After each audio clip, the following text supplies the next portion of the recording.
Xabar so'rayotgan obunachilarimizga xabarning eng zo'r kunlari yetib keldi. Yo'qsa bitta like bosib tanishlarga jo'natib qo'yasiz.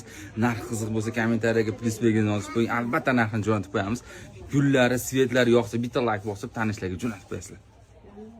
Neçe gün paylab yolunu öyüne gelyen günüm. Bir nefesке tinç koyup dostu yaran gelmin durun. Ben ahır şu gül perini köyünde hayranıman. Ve sıcağıdır şu dem aynı şu an gelmin durun. Şu gülen damlı eğer dostu çıkanı bulsanız.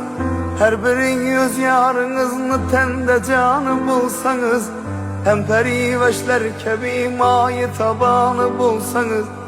Dilde işkim sır tutin kızı cuan gelmin duran.